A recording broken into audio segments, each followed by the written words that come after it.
Hello বন্ধুরা, good morning সবাইকে। Welcome back to our channel Srabani অফিসিয়ালে তোমাদের সবাইকে স্বাগত। তো আশা করি তোমরা সবাই খুব ভালো আছো আর আমিও ভালো আছি। তো ফাইনালি আজকে অনেক দিন পরে ভাবছি আমরা পুজো দিতে যাব, তো কিছুতেই যাওয়া হচ্ছে না। তোমার দাদাভাই টাইমই পাচ্ছে না। তোমরা এর আগেও বলেছি ওর একটা দিনই সময় পায়, সেটা হচ্ছে সানডে। তো আজকে আমরা যাচ্ছি পুজো দিতে। তো এবার উঠে পড়লাম আমরা টোটোতে। তো এবারে তোমার দাদাভাই টিকিট কাউন্টারে চলে এসেছে টিকিট কাটতে, আর ও বলছে এখানে ক্যামেরা ঘোরো না। আমি বলছি তুমি চুপ করে, কিছু হবে না। তো আমাদের ট্রেনটা একটু লেটে ছিল, তো কী করবো, চারদিকে ঘুরছিলাম ফিরছিলাম, একটু রিলস ভিডিও বানাচ্ছিলাম। আর ও বলছে কখন ট্রেন আসবে। আসলে আমাদের খুব ভোরবেলা যাওয়ার কথা ছিল, একটা ভাইও আসার কথা ছিল, সে আসেনি। তাই ফাইনালি আমরা দুজনেই চলে যাচ্ছি, কারণ আমাদের খুবই দরকার ছিল পুজো দিতে যাওয়ার। অনেক দিন ধরে যাবো করে হচ্ছিল না যাওয়া।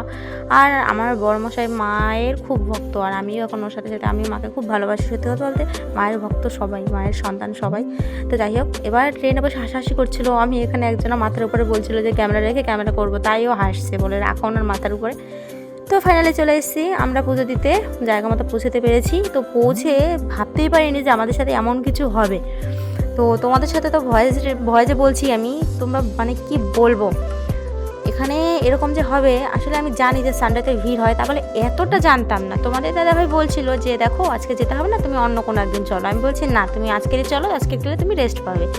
ও মা, গেছি তো ভালো কথা, গিয়ে আজকে সেই পৌষ মাসে নাকি একটা কি মূল পুজো হয় নাকি, আমি তো ঠিক জানি না, ওই পুজোটা ছিল। আর মারাত্মক ভিড়।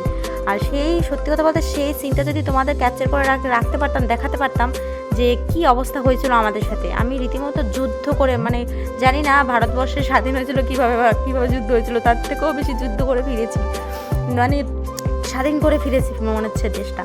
তো এখানে আমরা যেখান থেকে আমার বর আঁকা করে এত 15 বছর ধরে নাকি এই দোকান থেকেই ডালা কিনে, এই দোকানে সব কিছুই চেনা একটা দাদা আছে। তো এখানে আমরা সব জমা দিলাম, এখান থেকে ডালা কিনলাম, কিনে এখান থেকে আমরা যাচ্ছি। ফোন সব জমা দেওয়া হয়ে গেছে। ফোন যদি জমা না দিতাম না, তোমাদেরকে দেখাতাম যে আমরা কি লাইন দিয়েছি।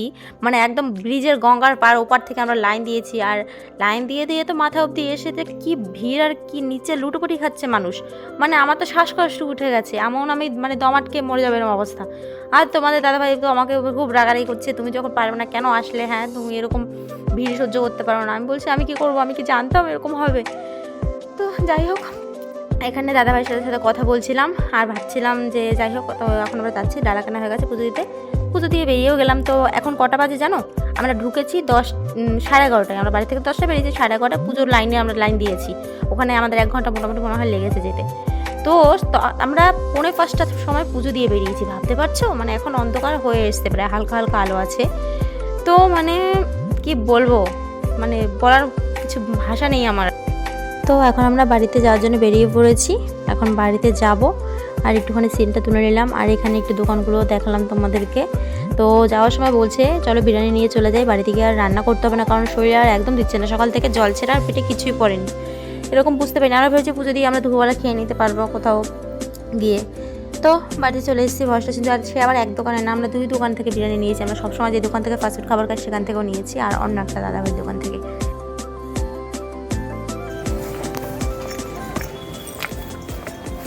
হাতে তো যাচ্ছি, ফাঁকা মানুষ গেছি, নিয়ে এসেছি কত কিছু হাতে, বাপরে বাপ।